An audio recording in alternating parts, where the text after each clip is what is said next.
Este es el testimonio e informe final del detective H.W. Kahnwald sobre el expediente Morgenstern, a petición suya grabado y registrado hoy 9 de enero de 1989. Bajo juramento ante la República Federal Alemana, el señor Kahnwald afirma que todo lo revelado en este documento parte de su investigación y desenvolvimiento en el caso de los asesinatos de Mülheim del año pasado. Esta es la cronología de su declaración. El 21 de abril es hallado el cuerpo sin vida de Mikkel Larsen, ciudadano alemán de 22 años. El cadáver fue primero observado por un transeúnte regular que se encontraba paseando a su perro a las 9:12 horas. Según su testimonio, llamó a la policía inmediatamente después de acercarse y constatar que había una bolsa negra de gran tamaño con aparente sangre en la desembocadura del río. Los agentes investigaron a aquella persona. Lo entrevistaron dentro de su residencia, que estaba a un par de cuadras de distancia del lugar. Negó haber visto algo sospechoso la noche anterior y durante esa semana. Cuestionaron, entonces, a los demás vecinos, quienes respaldaron lo dicho. Por lo menos en esa semana no habían visto nada en el río, los que fueron ahí en ese lapso de tiempo, ni nada fuera de lugar en los alrededores, incluyendo la noche que recién había pasado. Lo más sencillo de pensar era que ese cuerpo había sido dejado en ese lugar durante la medianoche, cuando todos dormían. Según la declaración de la persona, y por el estado del cadáver a simple vista, debieron haber pasado menos de 12 horas. Los resultados de la autopsia arrojaron la presencia de fármacos en su organismo, y la causa de muerte fue herida por arma de fuego en el cráneo. La bala entró y salió de la cabeza. Las huellas que se encontraron tanto en el cadáver como en la bolsa indicaban que por lo menos una persona había entrado en contacto con él. Todo daba a entender que, en efecto, el asesinato se cometió unas cuantas horas antes de que el cuerpo fuera hallado. Después de identificarlo y que algunos conocidos lo reconocieran, la policía comenzó a investigar a aquel ciudadano. Mikkel Larsen era un joven a punto de graduarse como economista de la Universidad de Bonn, ejerciendo sus prácticas profesionales en Ziegler Elektromotoren, compañía transnacional dedicada a la fabricación de electrodomésticos y maquinaria empresarial. De ascendencia danesa, vivía en Bonn. Sin embargo, se encontraba en Mülheim debido a que solía en ciertos fines de semana quedarse a vivir con su amigo de la infancia Franz Ulrich, de 24 años. Hay testigos que afirman haberlos visto saliendo de su departamento alrededor de las 20 horas. Por registros de cámaras de vigilancia, específicamente las 20 horas con 12 minutos, es que salen del edificio y abordan un taxi. Un vecino asegura que Ulrich le había comentado que irían a un billar en el barrio de Stammheim, cerca de una discoteca que ambos solían frecuentar. Esto fue corroborado por la videovigilancia de ambos lugares. Larsen, Ulrich y otras personas estuvieron en el billar hasta las 22:05 horas. Según la investigación que la policía llevó a cabo mientras cateaban su departamento, Ulrich no asistió a la discoteca debido a que la mañana siguiente debía tomar un tren rumbo a Stuttgart, ya que tenía un compromiso familiar el día martes. Confirmado por ese mismo vecino y por otros, Ulrich sí llegó al edificio alrededor de las 22:26. Había dejado la puerta sin seguro para que Larsen, cuando llegara al departamento horas después, pudiera ingresar estando él ya dormido. Esto se sabe por una nota que había dejado Ulrich para Larsen en el comedor. En dicha nota le indicaba que no podía seguir esperándolo porque ya iba retrasado para abordar su tren. Confiaba en que Mikkel regresaría porque, como apuntó en el papel, ya había ocurrido en numerosas ocasiones que él llegara al departamento muy de mañana después de haber pasado la noche en otro sitio, seguramente acompañado por una chica. Debido a eso es que no se preocupó de su ausencia a las 7 de la mañana. Esto indicaría que Ulrich tenía una coartada. Hubo testigos viéndolo ingresar al edificio la noche anterior y partiendo la mañana siguiente, así como también las grabaciones de seguridad constataban que no había salido de su departamento sino hasta las 7:40 de aquel día, por lo que las sospechas fueron hacia sus acompañantes en la discoteca. Esto parecía un asesinato común, sin embargo, todo se complicaría minutos más tarde. Las huellas en el departamento y en la nota dejada en el comedor coincidían completamente con las huellas encontradas en el cadáver y en la bolsa, y en las cámaras de vigilancia, tanto de la discoteca como de la calle donde salió Mikkel a la 1:02, se distinguía que éste se encontró con una persona que físicamente indicaba ser Ulrich, subiéndose a su coche y partiendo del sitio. La policía fue a la discoteca para entrevistar a los empleados. Algunos afirmaron haber visto a Mikkel Larsen hablando con una persona antes de irse, y esa persona concordaba físicamente con, efectivamente, Franz Ulrich, adulto joven, 1,83 m de estatura aproximadamente, complexión delgada, cabello rubio peinado hacia atrás y barba semi-rasurada. Todo indicaba que Franz Ulrich había llevado en su coche a Larsen a un sitio antes de que este último fuera asesinado. Era evidente que dichas situaciones, la concordancia de huellas dactilares y el testimonio visual de su encuentro a primeras horas del día y previo a la desaparición de Larsen, contradecían su aparente certera coartada. Ulrich ya había tomado el tren rumbo a Baden-Württemberg, así que la policía se comunicó con la comisaría de Stuttgart ordenando su inmediata detención apenas se le identificara en la terminal. Así pasó. El reporte dice que, a las 12 horas, Franz Ulrich fue arrestado y llevado de vuelta a Mülheim. Ingresó a la estación, según las palabras de Kampwald, visiblemente nervioso y emocionalmente devastado. El protocolo fue implementado y le tomaron las huellas dactilares.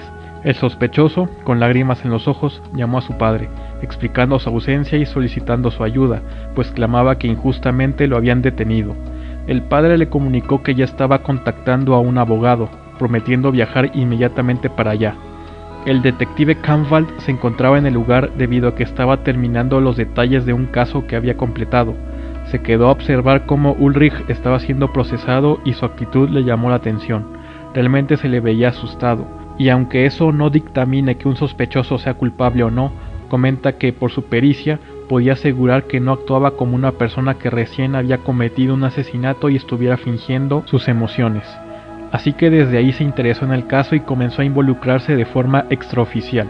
Según el reporte del interrogatorio, Ulrich declaró lo que ya sabemos, que aquella noche había salido del billar, a diferencia de otras ocasiones no siguió la reunión en la discoteca y se dirigió a su departamento. Terminó de hacer su maleta y se acostó a dormir, aproximadamente a medianoche. Afirma no haber despertado ni siquiera a orinar. Durmió hasta que su despertador sonó a las 7 de la mañana en punto. Notó que Mikkel no estaba en el sillón cama de su sala ni en ninguna otra habitación del departamento. Esto, como se dijo anteriormente, no le era extraño. Le dejó la nota en el comedor, le indicó que cerrara con llave la puerta si es que en algún momento abandonaba el departamento, ya que había una réplica dentro, y partió a las 8 horas. Tomó un taxi debido a que no tenía automóvil y fue rumbo a la estación de trenes. Le indicaron que las cámaras de vigilancia de su edificio respaldaban lo que decía, pero no las de la calle donde se localizaba la discoteca. Le mostraron la evidencia que daba a entender que Larsen sí había ingresado a un automóvil manejado por una persona que compartía sus mismas características físicas. 3 trabajadores de la discoteca afirmaron que esa persona, en efecto, habló con él y se lo había llevado a otra parte. Y no solo eso, en el video se podía distinguir, aunque no con mucha claridad, pero lo suficientemente visible, la matrícula del coche. Una hora antes del interrogatorio, algunos agentes lo encontraron abandonado en un deshuesadero a las afueras del pueblo. Fue confirmado, no solo por el modelo sino por las placas, que se trataba del mismo vehículo. En la guantera había documentación revelando que fue rentado en una agencia de alquiler, con teléfono y dirección. Los oficiales fueron a ese lugar y le pidieron al gerente que mostrara el registro de la gente que en esa semana había solicitado la renta de un automóvil. Cuando encontraron la matrícula y el modelo, constataron que el nombre de la persona que lo alquiló era Franz Ulrich. Le preguntaron al encargado, mostrando una imagen de él, si se trataba del mismo hombre. El gerente confirmó que sí, esa persona se había presentado ahí 2 días atrás con todo e identificación. No había dudas. Lo único que podía salvar a Franz era si se tratara de un hermano gemelo perdido que hubiera copiado incluso su identidad ante la ley. Sin embargo, lo que terminó por enterrar su inocencia y desechar todas las dudas a su favor eran las huellas dactilares. No solo las que se encontraron en la escena del crimen y en el automóvil coincidían con las de su domicilio, sino que las que le habían tomado cuando arribó a la estación comprobaban que hasta el momento él era el único implicado directo en el asesinato de Mikkel Larsen. Y para desacreditar su coartada, establecieron lo siguiente. El sospechoso habría salido desde su ventana hacia la parte de atrás del edificio bajando las escaleras, donde no había ninguna cámara de seguridad grabando esa zona. Siguió el camino sin vigilancia unos metros hasta encontrarse en algún lugar donde habría dejado el auto, claramente sin testigos cerca debido a las altas horas de la noche. Condujo hasta la discoteca. Esperó a ver desde lejos que Larsen salía del sitio, se acercó con su auto, lo convenció de subirse, se lo llevó a un destino también sin vigilancia, cometió el asesinato, lo aventó al río y llevó el coche al deshuesadero. De alguna manera regresó a su edificio, seguramente a través de un transporte, se bajó antes de llegar a la entrada para que no fuera captado por ninguna cámara, con sumo sigilo subió las escaleras de afuera hasta la ventana Entró y aún le quedaban unas cuantas horas para dormir. La mañana siguiente dejó la nota con el objetivo de confundir a la policía y tomó el tren para huir de la ciudad lo antes posible. El padre, viendo que su hijo no podía hablar por el miedo y la tristeza, puso el grito en el cielo. ¿Cómo podrían concluir que eso fuera posible, de un muchacho sin antecedentes y sin experiencia criminal de ningún tipo? La policía hizo caso omiso a ese reclamo y a la defensa técnica del abogado. Franz Ulrich fue detenido en lo que se programaba su juicio y se buscaban las pruebas finales de su culpabilidad, a pesar de que desesperadamente seguía insistiendo que no había hecho nada. Hay que decir que la resolución de este caso para nada pintaba a su favor, sino todo lo contrario. Terminó siendo declarado culpable y encarcelado en la penitenciaría, mientras el detective Kahnwald investigaba en las sombras, ya que no podía involucrarse directamente en el proceso debido a que no era legalmente requerido. El 9 de junio a las 10:35 horas, Heinrich Nielsen fue encontrado sin vida dentro de los restos destruidos de su automóvil, después de que saliera de la carretera y cayera de un barranco, seguramente por conducir a alta velocidad. Todo indicaba que era un accidente común, pues los peritos no encontraron ningún desperfecto con los frenos, el motor, la marcha, nada relacionado con el vehículo. Los forenses dictaminaron que la muerte fue causada por una triple fractura en el cuello durante la caída. Además, el cuerpo presentaba golpes en la cara, torso y costillas. En la autopsia salió intoxicado y altamente medicado.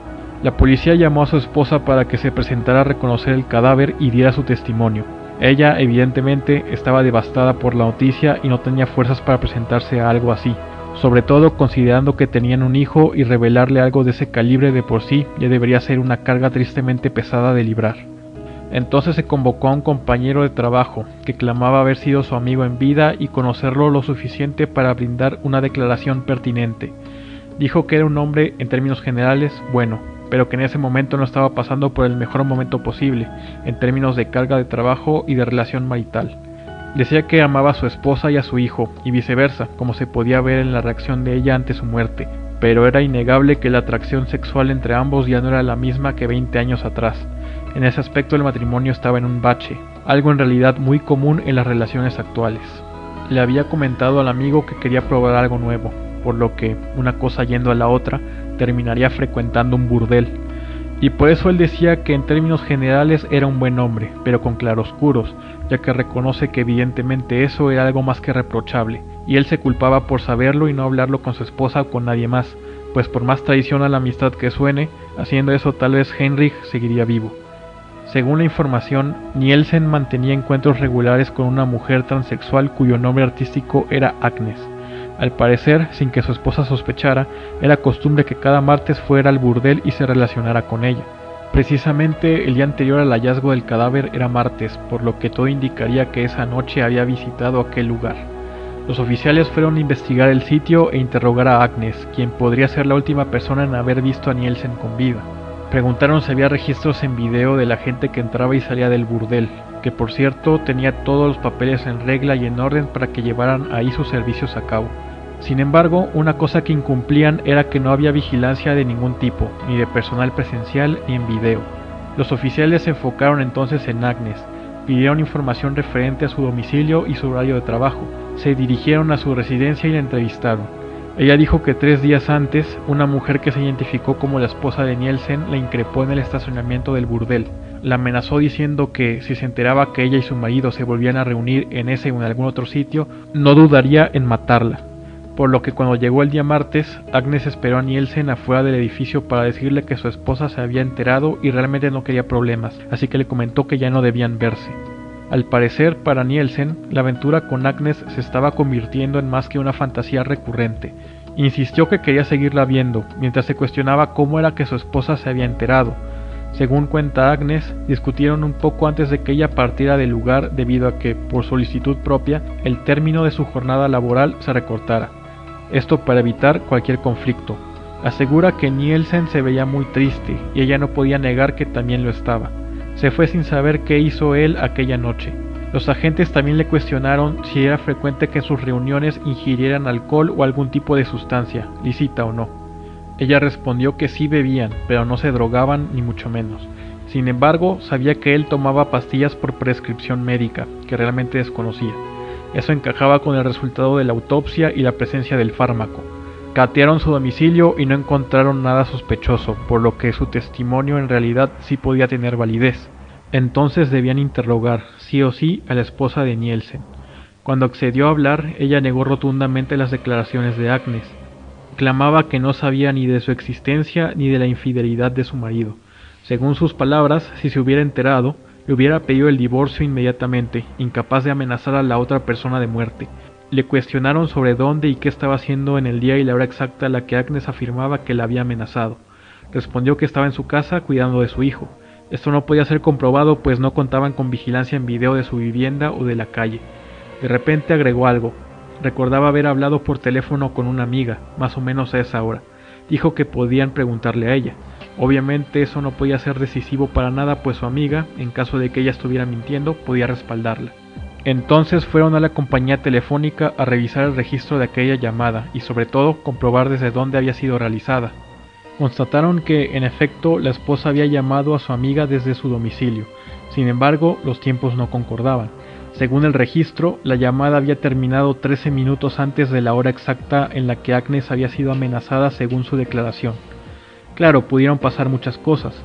Si el testimonio de ella era cierto, la esposa debió trasladarse en un transporte, pues el automóvil de la casa lo tenía Nielsen en su trabajo, hasta el burdel. Pero tomando en consideración la distancia en la que ese lugar se encuentra respecto al edificio, el tráfico y sobre todo que no contaría con un vehículo propio, cuesta trabajo pensar que hubiera llegado a encontrarse con ella justo en la hora que declaró. Aunque por supuesto, a su favor, la percepción del tiempo en su testimonio pudo no ser exacta. Nada de esto era posible de comprobar porque, a diferencia del caso de Larsen, no había registros en video ni de la casa de Nielsen, ni de la calle, ni del burdel. Toda esta investigación se complicaba cada vez más pues nada esclarecía cómo es que Larsen, aparentemente, había sido atacado previo al accidente, ya que los golpes en su cuerpo daban a entender que horas antes o se involucró en alguna pelea o había sido violentado de alguna manera. Aquí es donde el detective Kampwald entra oficialmente al caso. Cuando se le fue ordenado dar seguimiento a los hechos, dijo que ya había empezado a hacerlo, incluso que se habían tardado en pedirle ayuda. Entretanto, el incidente fue descartado como homicidio, por lo menos hasta que Kampwald aclarara el tema de los golpes. Se resolvió entonces que se trataba de un accidente, aunque no se cerró por completo. Kampwald fue a buscar a Agnes pues pensó que sería la pieza clave para armar el rompecabezas. Al principio ella no quería involucrarse más en el caso, expresándole que ya no tenía nada que decirle a la policía y pidiendo que se fuera. Kampwald le explicó que no era policía y simplemente quería hacer lo correcto, pues tenía la corazonada de que Nielsen habría sido asesinado en algo que también se conectaba con la muerte de Larsen meses atrás. Él podía ver que Agnes se encontraba más que deprimida, con muchas botellas de alcohol tiradas y con aparente falta de sueño en el rostro. Le dijo que tal vez si lo ayudaba a resolver el caso, en el proceso podría obtener la paz que notoriamente necesitaba. Después de pensarlo, Agnes finalmente accedió. Lo primero que él mencionó fue que había ciertas cosas en la investigación que simplemente no hacían ningún sentido, y todo empezando por algo que parecía a nadie extrañarle. Puso sobre la mesa del comedor una caja de benzodiazepina, un fármaco depresor con una variedad de efectos psicotrópicos. Este era el medicamento que tomaba Nielsen. Resulta que este también fue encontrado en el organismo de Mikkel Larsen. Habrían comenzado a ingerirlo, de alguna manera, por lo menos una semana antes de que fueran hallados sin vida. Esto fue sorpresivamente obliterado en las investigaciones. Segundo, la naturaleza de los decesos. En el crimen de Larsen fueron encontradas huellas dactilares que coincidían con un posible homicida. Pareciera que quien lo llevó a cabo, sea que fuera su amigo Ulrich o no, hubiera querido que lo atraparan, mientras que en el de Nielsen todo lo contrario. No se encontraron huellas en la escena del crimen ni ninguna evidencia que apuntara que se trataba de un asesinato, salvo evidentemente los golpes en su cuerpo. Sin embargo, otra cosa que compartían es que en ambos casos los testimonios parecían contradecirse unos con otros. Y tercero, el contexto personal de cada quien. Mikkel era hijo de Mats Larsen, un empresario poseedor de algunas acciones en Sigla Elektromotoren, la compañía donde su hijo seguramente iba a ser contratado después de sus prácticas profesionales.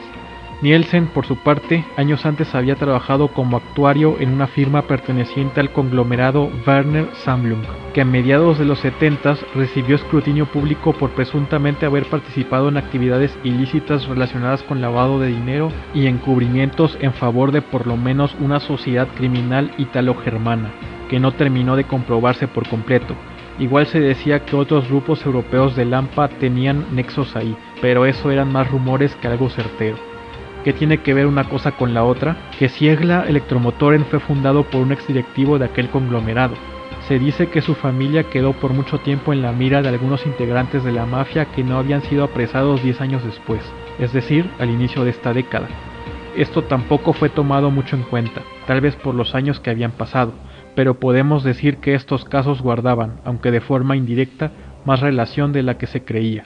Kahnwald, aprovechando que Agnes nunca vio a la esposa, a petición de ella, seguramente por resentimiento, en ningún lugar posterior al deceso de Nielsen, le pidió que la describiera físicamente cuando ésta fue a amenazarla, con la mayor precisión posible. Agnes dijo que no podía recordarla con exactitud puesto que su encuentro se dio en un lugar bastante oscuro, en una calle con muy poca iluminación cuando iba regresando a su casa.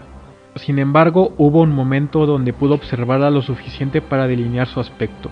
Esto fue cuando un automóvil estacionado contiguamente a la calle de repente se encendió y las luces le permitieron ver, con mejor claridad y por unos segundos, su rostro y apariencia en general. Describió aspectos que Kahnwald ya conocía o había constatado cuando vio a aquella mujer en la comisaría.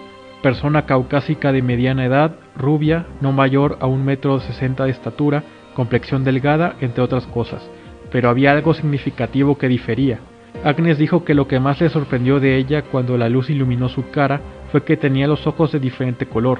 Según lo que recuerda, el ojo izquierdo, tomando como referencia su perspectiva, era azul y el derecho verde. Le asombró pues nunca había visto una persona así antes, incluso creía que era una ilusión óptica ocasionada por la luz, pero no pudo constatarlo bien ya que casi inmediatamente y después de unos segundos, la esposa tapó su rostro después de que volteara al automóvil y retrocedió de nuevo hacia la oscuridad.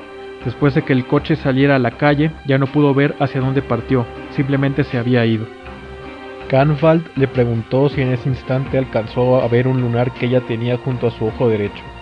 Agnes respondió que no pudo ver nada más. También le cuestionó si la luz iluminó su lado derecho o izquierdo.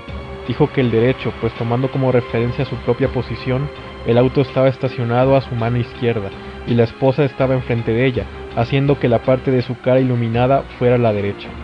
El detective tenía un último cuestionamiento, si estaba segura que el ojo azul era el izquierdo y el derecho el verde. Bueno, Agnes dijo que así era como lo podía recordar, pero por lo rápido de la situación no le era posible asegurar nada. Esto bastó para que el detective lograra aclarar algo que sospechaba. Para entender esto, a continuación, viene desglosada su deducción. Kahnwald pidió inspeccionar la evidencia del crimen de Larsen. En la bolsa, las huellas que se encontraron coincidían exactamente con las de Ulrich. No obstante, el lugar donde en teoría debían estar situadas no era el correcto. Es decir, cuando la bolsa fue manipulada, las huellas dactilares de la mano izquierda, por más obvio que suene, deberían estar situadas a la izquierda de las de la derecha. Sin embargo, parecía que las huellas estaban invertidas, pues donde la bolsa fue manipulada, las huellas dactilares de la mano izquierda de Ulrich estaban en la derecha de las de su mano derecha, y viceversa. Esto no decía nada de forma contundente, tal vez se trataba de una manera extraña de agarrar la bolsa, con las manos cruzadas o algo así. Luego, investigando en la agencia de alquiler, preguntó si la persona que había rentado el automóvil llevaba un tatuaje en su brazo derecho. El encargado aseguró no poder responder eso porque la persona estaba vistiendo una sudadera y una camisa con cuello de tortuga, y para comprobar, puso el registro en video de la cámara de seguridad de aquel día, que estaba a punto de eliminarse. Obviamente solo se lograba ver la espalda del sujeto, y cuando salió, el rostro que se distinguía coincidía con el de Ulrich, por lo que los policías solo necesitaban eso para comprobar. No obstante, por lo mismo, pasaron por alto el hecho de que cuando ese individuo mostró su identificación y sobre todo firmó la póliza, se podía constatar que era zurdo. Kahnwald entonces pidió hablar con Ulrich. Cuando se sentaron en la sala de visitas, sin revelarle lo que había investigado recién, le lanzó un bolígrafo, fijándose que lo atrapó con la mano derecha. También le dijo que pusiera su firma en una hoja. Lo hizo utilizando la misma diestra. Luego le pidió que lo intentara con la otra mano, pero esta vez no pudo hacerlo. En lugar de la firma, solo pudo hacer un garabato que nada tenía que ver. Entonces le preguntó si era zurdo. Él dijo que no. ¿Ambidiestro? Evidentemente tampoco. Necesitaba escucharlo de sus propias palabras. La persona que participó en el asesinato de Larsen era físicamente igual a Ulrich, eso no se puede negar. capaz de pasarse por él, falsificar sus identificaciones y su firma. Sin embargo, era otra persona. Y en el caso de la esposa de Nielsen, cuando la vio en la comisaría, notó su heterocromía. El ojo izquierdo lo tenía de color verde y el derecho azul. También constató que había un lunar visible junto a ese ojo derecho. Si Agnes no pudo ver su lunar cuando la luz del coche iluminó la parte derecha de su rostro es porque, seguramente, ese lunar estaba del otro lado, junto con su ojo izquierdo, donde obviamente había sombra y no podía distinguirse. Entonces en ambos casos habría gente tratando de personificar a los involucrados directamente, como si fueran gemelos suplantando sus identidades. No obstante, esos gemelos, por más increíble que suene, poseían los mismos rasgos físicos que las personas originales, pero invertidos, como si fueran sus reflexiones en un espejo. La suposición del detective era que esa persona haciéndose pasar por la esposa de Nielsen fue el autor intelectual o material de su asesinato. Tal vez ella misma golpeó a Nielsen, aprovechándose que estaba dopado y alcoholizado, y manejó hasta un barranco, donde dejó acelerando la camioneta, después de salir de ella, claro, haciendo que se volcara con el cuerpo noqueado de Nielsen dentro. O le ordenó a alguien hacerlo, posiblemente un asesino a sueldo o algo parecido, y no tenía dudas de que la persona suplantando a Ulrich fue quien directamente asesinó a Larsen. Pero ¿quiénes son estos impostores y por qué cometerían dichos crímenes? ¿Dónde están ahora? Todo eso era lo más importante de descubrir. Kahnwald recurrió a un viejo conocido de él, Carlo Tordelli. Él se encontraba en la prisión de Stammheim. Estaba cumpliendo su sentencia después de que fuera detenido por formar parte de la Sindaco hace 10 años. Algo curioso es que, por su buena conducta y debido a que su ayuda fue esencial para que la policía lograra desintegrar a aquella sociedad criminal, le fue propuesta, más de una vez, la libertad condicional, pero él mismo había rechazado, argumentando que no tenía nada por lo que salir al exterior, que lo que debía hacer era continuar pagando su castigo ante Dios. Kahnwald lo conocía porque cuando él comenzaba su carrera como detective, Tordelli lo buscó para aliarse con él, ya que quería salirse de la mafia, pero también tenía que idear una manera de destruirla por dentro, y para eso necesitaba de una persona que no fuera policía, que no tuviera un nombre en el mundo criminal y por lo mismo estuviera fuera del radar de dicha sociedad, pero que a su vez tuviera los contactos necesarios para llevar el caso ante la justicia. Le mostró la caja de benzos, diciéndole que, si no mal recordaba, algo primordial en lo que la Sindaco se especializaba eran precisamente aquellos fármacos, su fabricación y distribución, a través de su compañía subsidiaria Gesunya. Le pidió información y, según su experiencia, lo que creía que podía estar pasando detrás de los asesinatos. Tordelli no pertenecía a la división química ni farmacéutica de las operaciones, era más, como él lo cuenta, un hombre de acción. Desde niño se había entrenado en artes marciales y defensa personal, wushu, esgrima, jiu-jitsu brasileño, krav maga, sambo y judo, estos últimos cuando fue a entrenar y trabajar un tiempo en la Unión Soviética, además del manejo de armas. Se decía estar completamente retirado, así que solo prometió darle la información que poseía sin aceptar ningún trabajo de eliminación. Kahnwald le prometió que así sería.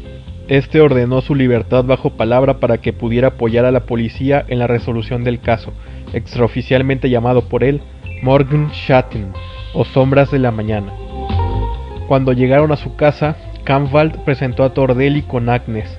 Al principio lo miró extraño, preguntando por qué había alguien más ahí, ya que lo que iban a hablar era muy confidencial, bastante peligroso que se filtrara o que otra persona lo escuchara. El detective aseguró que era una pieza fundamental en el desarrollo de la investigación y que había prometido no revelar nada de los temas que ahí iban a tratar. Tordelli, mirando a Agnes a los ojos, le dijo que no le importaba nada de su vida privada, ni de cómo se había metido en esa situación, pero que por su propio bien más le valía cumplir la promesa, pues su vida en cualquier momento podría terminarse, y él no iba a permitir que su conciencia cargara con algo así por el resto de su vida. Ya había superado esa etapa de su pasado y no quería regresar a ella.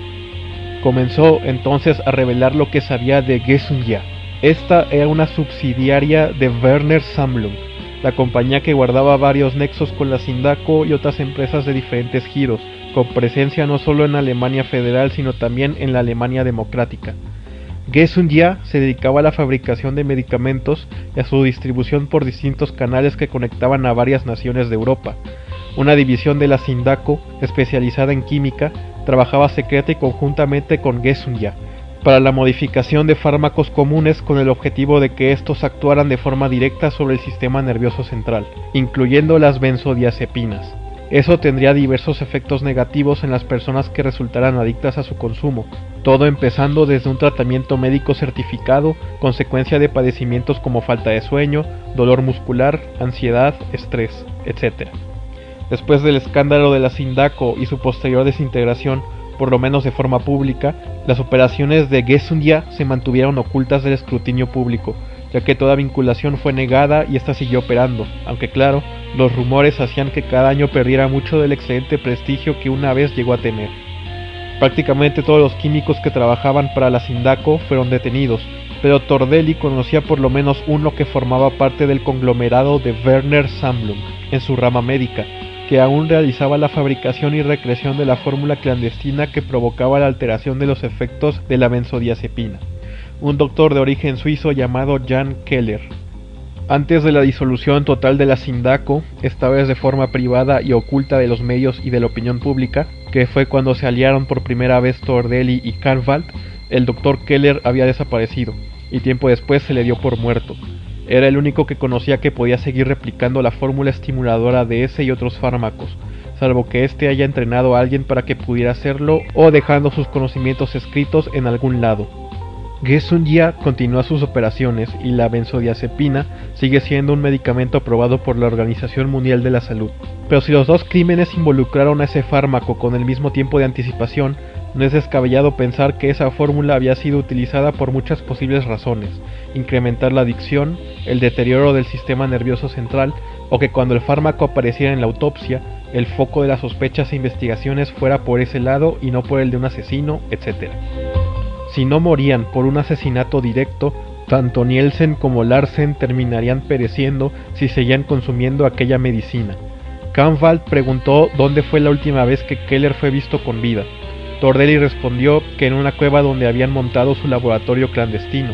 Cuando lo buscaron en aquel lugar, ni miembros de la mafia ni policías encontraron nada. No obstante, ahí fue el último sitio en Alemania, por lo menos que se sepa, donde estuvo antes de desaparecer. No tenía familia, no se le conocían amigos. Como la única pista era esa cueva, Kahnwald preguntó su nombre y su localización. Iba a llevar la investigación hacia ese lugar. Obviamente era un sitio aislado, nada atrayente para el turismo, pero por lo menos no estaba prohibida su entrada. Cuando los tres ingresaron, notaron que no había literalmente nada, solo lo que aparentemente eran catacumbas secretas, desconocidas por la población en general. Estaban buscando cualquier cosa, algún escrito, alguna dirección, alguna receta, algo que los condujera a Keller o a su trabajo. Siguieron adentrándose por mucho tiempo hasta que Tordelli escuchó pasos desde afuera de la cueva, y según él, eran pasos de un grupo numeroso de personas que iban incrementando su velocidad. Pensó que los estaban siguiendo, así que les indicó a ambos, Kahnwald y Agnes, que tomaran una ruta aparte y se escondieran, mientras él investigaba. Lo hizo con sigilo hasta que logró divisar a aquel grupo de gente. Llevaban armas de fuego y estaban cubiertos del rostro. En efecto, los estaban buscando. Tordelli se infiltró y cuando uno de ellos se separó de los demás, logró neutralizarlo y desarmarlo. Agarró una navaja que esa persona llevaba escondida y se la enterró en el pecho. Le dijo que no había penetrado una arteria, vaso sanguíneo u órgano vital, pero si la movía lo suficiente moriría desangrado. Así que le ordenó que le susurrara la razón por la que lo seguían, y por qué el armamento que llevaba tenía grabado el nombre de Sindako si ya supuestamente no existía. Cuando la otra persona parecía acceder a la petición, comenzó a gritar, a lo que simplemente Tordelli lo noqueó golpeándolo en la garganta y dejando la navaja sin remover, para evitar que muriera desangrado. Quería cumplir su promesa de no volver a matar a nadie. Acto seguido, agarró el rifle que le había quitado al hombre, y al escuchar que sus refuerzos venían, con fuerza exclamó: «Mi nombre es Carlo Tordelli, si pertenecen a la Sindako, entonces ya han oído hablar de mí. Les doy la oportunidad de retirarse, atenderé a su amigo, lo dejaré sano y salvo fuera de la cueva, y si se van, esto quedará aquí y no irá a terminar lo que empezaron, ya que, para que les quede claro, estoy de vuelta, y sus superiores o ustedes mismos saben lo que eso significa. Apenas logre escuchar que salen de este lugar, cumpliré mi parte del trato, y yo cumplo siempre mis promesas. ¿Estamos de acuerdo?» Incluso Kahnwald y Agnes lograron escuchar algo de ese discurso desde su escondite. Después de una pausa de silencio, Tordelli escuchó que los demás encapuchados comenzaron a dirigirse hacia donde estaba. así que no había de otra. Armado con el rifle y una pistola que también llevaba el sujeto, comenzó a enfrentarlos. Canvald y Agnes escucharon disparos y gritos sin saber exactamente qué estaba ocurriendo. Debían salir de ahí, pero también veían necesario ayudar de alguna manera a Tordelli, aunque suene arriesgado e irresponsable. No podían simplemente no hacer nada. Caminaron lo más que pudieron hasta encontrar tan siquiera una luz. Llegaron a una especie de puerta o entrada descubierta donde adentro se apreciaba un pequeño lago. Lo que permitía ver era lo brillante del líquido, tanto así que se acercaron para constatar si realmente se trataba de agua. Agnes la tocó y en realidad sí parecía serlo. De repente, cuando volteó su mirada, observó lo que aparentaba ser una persona, de espaldas, sentada a la orilla del lago. Tanto ella como Canvald se inquietaron al verlo, pero estaban conscientes de que, si habían llegado hasta ese punto, debían acercarse e investigar lo máximo posible. Era un hombre que estaba completamente desnudo, solo cubriéndose con una manta. Canvald pidió que se identificara. El hombre, sin voltearse, respondió: «Keller, Jan». «¿Doctor Keller?», asegura haber gritado Canvald. Le preguntaron entonces qué era lo que estaba haciendo ahí y por qué lo daban por muerto si aún se encontraba en la cueva. Keller primero explicó que ese lugar era un mundo diferente al de donde provenían. Al ingresar a esa parte de la cueva, fueron llevados a la realidad donde Keller físicamente existe, y esa es, como lo llama él, el espejo de la Tierra, y procedió a contar su historia. Keller reveló que hace 10 años descubrió ese sitio. Nunca había visto ese lago, era como si de repente hubiera aparecido de un día para otro. Extrañado por eso, comenzó a investigar el agua. En algún punto se sumergió en ella. Al salir, nada parecía extraño. No obstante, cuando algunos integrantes de la Sindaco inspeccionaron su laboratorio, no lo encontraron en ninguna parte. Pero él sí podía verlos, así como se dio cuenta que también podía escucharlos. Comenzaron a buscarlo por toda la cueva, adentrándose cada vez más profundamente en las catacumbas y otros lugares más recónditos, hasta que hallaron el lago recién descubierto por Keller. Un hombre se metió al agua para ver si podía, de alguna manera, encontrarlo cerca de ahí. Justo cuando entró en contacto con el líquido y volvió a mirar al frente, se dio cuenta que en ese mismo lugar estaba Keller. Avisó a los demás que ahí se encontraba. Ellos le respondieron que no había nadie. Así estuvieron un rato discutiendo hasta que Keller comenzó a hablar, y la persona dentro del agua fue el único que lo podía escuchar. Los otros creyeron que estaba hablando solo, mientras él insistía que no. ¿Cómo era posible que no se dieran cuenta de nada? Keller le indicó que les dijera a los demás que tocaran el agua. Pensaba que de esa manera serían capaces de verlo. Todas las personas que estaban en el lugar lo hicieron, y en efecto, así fue que lograron verlo y escucharlo. Tiempo después, otros miembros de la organización se enteraron de esto, y notaron otra cosa. Si las personas no entraban en contacto con el agua, eran incapaces de percibir la existencia de Keller, pero en los demás ese efecto no ocurría. Llegarían a la conclusión de que, como Keller fue el primero en entrar al lago, fue él quien había recibido esa maldición, por así decirlo. Obviamente Keller no lo tomó nada bien. Cuando les hizo saber que encontraría una manera de revertir ese efecto, la Sindaco lo amenazó para que ni se le ocurriera pensar en algo así, ya que pretendían aprovechar ese poder a su favor. Es decir, si era invisible para la sociedad normal, podrían usarlo para que realizara trabajos que iban más allá de los fármacos. Keller se negó, diciendo que prefería morir que tener una vida así. El líder de ese grupo, entonces, le dijo que no había problema si no le importaba su propia vida, ya que aún quedaba la vida de el niño. Si desobedecía, iban a ir tras de él. ¿A qué se referían con eso? A la única familia que le quedaba a Keller. Él había adoptado en secreto a un niño refugiado cuyos padres habían sido eliminados. No tenía dónde ir, y por su estatus iba a ser deportado.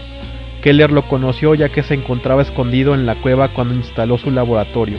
La Sindaco terminó encontrándolo y le permitieron cuidarlo en secreto. No obstante, cuando se enteraron de los planes de Keller para salirse de la mafia y huir con el niño a otro país, los separaron, los amenazaron y lo retuvieron contra su voluntad. Prácticamente esclavizaron a Keller, trabajando para ellos solo para que le fuera permitido asegurarse de que el niño estuviera bien y que no lo mataran. Ahora, después de todo esto, debía hacer todo lo que ellos le ordenaran. Tuvo que acceder únicamente por eso, ya que no tenía nada más por lo que vivir. En un punto, mientras no había nadie más en la cueva, Keller salió de ella. Era la primera vez en mucho tiempo que lo hacía, ya que la mafia se lo tenía prohibido. Cuando salió se dio cuenta que se sentía extraño, como si algo en él hubiera cambiado. Él se percibía a sí mismo normal. Entonces regresó al lago, pero nada más al ver su reflejo en el agua se dio cuenta de algo increíble y a su vez terrible. En el reflejo, él había tomado la forma física de uno de sus custodios.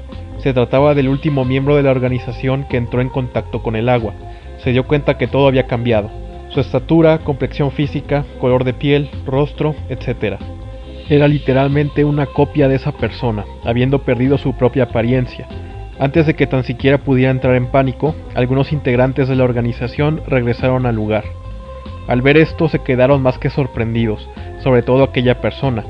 Constataron que, en efecto, era una copia casi exacta, pues en realidad, como si literalmente se tratara de la reflexión de un espejo, Keller era una réplica simétricamente inversa a la original. Fuera de eso, todo era igual, incluyendo la voz. Keller volvió a entrar al lago y cuando lo hizo, su apariencia regresó a la normalidad. Sin embargo, quería probar una última cosa. ¿Qué pasaba si de nuevo salía de la cueva? Los custodios lo permitieron y lo que ocurrió fue que su cuerpo otra vez tomó la forma de aquella persona. Es decir, fuera de la cueva, era capaz de replicar el físico de la última persona que había entrado en contacto con el agua, y para regresar a su forma original, debía meterse de nuevo al lago. Gracias a esto, la Sindaco ahora tenía otro tipo de misiones para él. No solo iba a ensuciarse las manos directamente, sino que iba a tomar la forma de personas cercanas a las víctimas para que la culpa de los asesinatos la llevaran ellos, y así destruir en lo mayor posible la vida de sus enemigos. Las víctimas que se refería tenían que ver directa o indirectamente con algunos personajes relevantes del conglomerado de Werner Sammlung.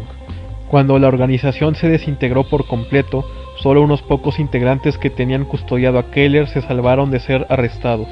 Percibieron que dejar el lago a la vista de todos los que pudieran entrar en la cueva era riesgoso, así que estos últimos miembros restantes mandaron a sellar esa parte de la cueva, pero con una abertura o entrada que permitiera seguir extrayendo agua de ahí para hacérsela llegar a las personas correspondientes, obviamente personas cercanas a las víctimas, y ordenarle a Keller, tomando la apariencia de ellos, matar a los objetivos. Ya no solo si tenían que ver con la mafia o el conglomerado, sino independientemente de eso, cualquiera que a través de ellos requiriera sicariato. Obviamente por una cantidad de dinero enorme, y todo lo tenía que hacer Keller contra su voluntad, ya que cualquier acción en falso que cometiera lo pagaría el niño. Keller confesó que, en el caso de Larsen, ellos sabían que frecuentaban la misma discoteca junto a Franz Ulrich. Entonces el objetivo era convertirse en este último. De algún modo hicieron que entrara en contacto con una muestra del agua. A Keller nunca le era revelado cómo esto era posible, pero en realidad podría darse de distintas maneras, mezclando el agua con alguna bebida alcohólica en la discoteca, modificando la cisterna de su casa, etc. En el caso de Nielsen, el objetivo era tomar la apariencia de su esposa y matarlo, primero golpeándolo con algún objeto, manejar hasta un barranco y hacerlo ya sabido, obviamente asegurándose que hubiera testigos o evidencias que captaran a las réplicas para que las personas originales fueran culpadas de los asesinatos. Como Keller ya no podía aguantar más e incapaz de encontrar otra salida, comenzó a sabotear ese trabajo sin que los remanentes de la Sindaco se dieran cuenta. Esto a través de las benzodiazepinas. Semanas antes de eliminar a los objetivos, él se encargaba de que tomaran esa pastilla, en el caso de Larsen diluida en bebidas, y en el de Nielsen era más fácil debido a que él ya las tomaba, solo tenía que cambiar la caja original con la de las medicinas alteradas. Todo esto para que cuando el fármaco se encontrara en la autopsia, hubiera alguien que comenzara a sospechar de Gesungia y su vinculación con la mafia. Es decir, Keller ya quería que lo atraparan, porque ya no podía seguir haciendo eso, hasta que por fin se cumplió lo que esperaba. Escuchó que había gente cerca del escondite, por lo que abrió la entrada sellada y se encontró con ellos, Kahnwald y Agnes. Le externó a Kahnwald que estaría dispuesto a contarle todos los crímenes que de esa forma había cometido, y revelarle los nombres de todas las personas que pagaron por ese servicio y de los miembros de la mafia aún sueltos, que le obligaron a hacer todo eso, con la condición de que salvaran al niño, que alguien se hiciera cargo de él y que huyeran de ahí. Él estaba dispuesto a entregarse o morir. De todas maneras, era como si ya estuviera muerto. Kahnwald y Agnes no podían pensar con claridad ante la información que Keller les había revelado. Simplemente prometieron que encontrarían al niño y lo llevarían a un lugar seguro. Debían sacar a Keller de ahí y llevarlo a declarar, pero antes de partir de ese sitio, decidieron tapar lo que quedaba del lago. Echaron encima tierra y arena, haciendo que el agua se convirtiera en lodo. Tal vez así ya nadie más podía entrar en contacto con ella. Cuando salieron, fueron a buscar rápidamente a Tordelli, temiendo lo peor. Sin embargo, este se encontraba atendiendo a los mafiosos. Él solo había logrado sobrevivir disparando a ese grupo de 11 personas en puntos específicos de sus anatomías, incapacitando sus movimientos, pero sin matarlos como tal. Es decir, apuntaba a rodillas, pantorrillas, columna lumbar, coxis, etc. Claro, debía detener las hemorragias y para eso usó la ropa de cada uno de ellos para hacer los torniquetes. Al final, seguía cumpliendo su propia promesa. Cuando salieron de la cueva, se dieron cuenta que Keller había replicado la apariencia de Kahnwald, quien fue el último en tocar el agua, y como ya habían secado el lago, seguramente así se iba a quedar si es que era apresado y no moría. Esto obviamente extrañó en demasía a Tordelli, quien antes de que pudieran explicarle todo, se desmayó, ya que también había quedado herido en el tiroteo. Salieron antes de que más personas llegaran ahí. Tiempo después, Kahnwald reveló todo a la policía. Pidió seguridad para Keller y sobre todo para el niño. Hasta el momento de la redacción de este informe, Keller ha declarado y se procedió a la detención de los involucrados. Ulrich ha sido liberado. A Agnes le fue permitido el cuidado del niño. Tordelli ha sanado sus heridas y junto con el detective Kahnwald han comenzado a resolver los casos que fueron erróneamente cerrados según lo que Keller había confesado. Obviamente, ambos cuidando la espalda del otro. W. Kahnwald pidió concluir este informe con las siguientes palabras, emitidas de su misma voz. Citado: a raíz de esto, vivo conjuntamente con el peligro. Me cuesta trabajo dormir sin pensar que alguien viene a matarme a mí o a Tordelli, o que alguien encuentre de nuevo el agua del lago en alguna otra parte del país, se haga pasar por cualquiera de los dos y trate de eliminarnos de esa manera. Para muestra un botón, existe otra persona en el mundo que es igual a mí y está encerrada, Keller. Por cualquier cosa, dejo constatado todo en este reporte, que espero que se haga público, y a quien sea que este le llegue le digo, ten mucho cuidado. Si algo he aprendido del caso Morgan Shatten es que a veces es mejor ni siquiera confiar en la reflexión de tu espejo.